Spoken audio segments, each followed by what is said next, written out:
On this Memorial Day weekend, more than 81,000 Americans remain missing from World War II, the Korean War, Vietnam, and the Cold War. And another 6 who served in more recent conflicts in the Middle East are also unaccounted for. That is where the work begins for one division of the Defense Department. As Mark Strassmann shows us, their mission is to ensure every missing American service member comes home.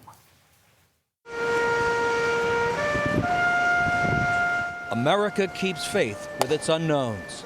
At Arlington National Cemetery, this revered ritual salutes service members killed in action but never identified.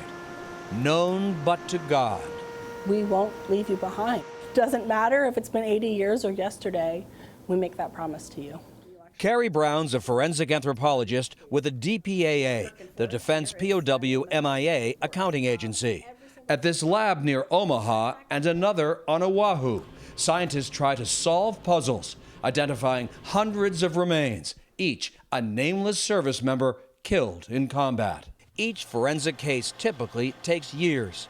They rely on DNA, dental records, sinus records, and chest x-rays. This Nebraska lab has 80 tables of remains and personal effects. In January 1945, this B-17's crew went down in a German field with 5 MIAs.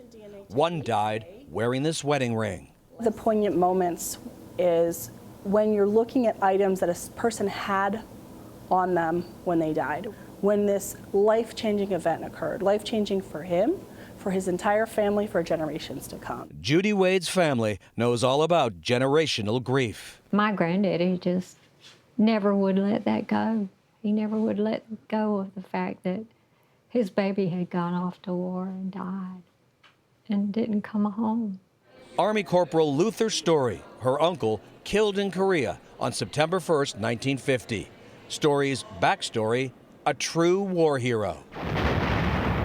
During one battle in Korea, his Army citation says he killed or wounded 100 enemy soldiers. The 18-year-old died protecting his unit. One called him the bravest soldier I ever met. Story earned the Medal of Honor, General Omar Bradley presenting it to Story's father. Did you give up hope? No.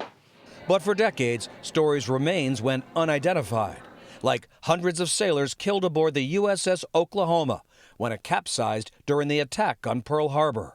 When we can put a face to the remains, you get even more connected to what you're doing. Carrie Lagarde's team identified 362 sets of remains from the ship and returned them to their families, including the Barber brothers, Malcolm, Leroy, and Randolph.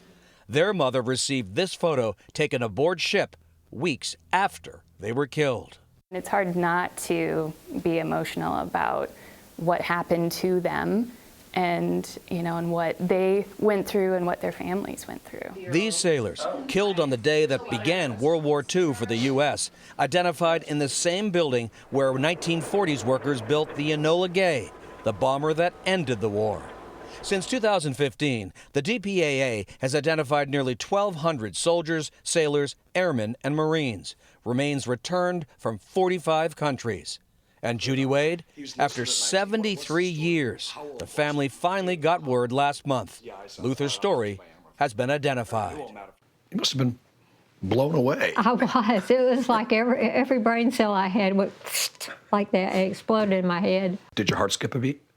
My whole body did. I always had a fantasy when I was a child that he really hadn't died, that somehow he had survived and someone had taken care of him. One day, he was going to come home. But even now, you say that and there's a catch in your throat. Well, he is coming home now. On Monday, Memorial Day, Luther's Story will be laid to rest in Andersonville, Georgia. An American promise kept. For CBS Saturday Morning, I'm Mark Strassmann. Ooh, the commitment of those people to bring everyone home. You can't underestimate the value of what that is to those families of being able to have them home. Yeah, you could see it on her face, the closure, even after all these years for these families, all 1,200 of them.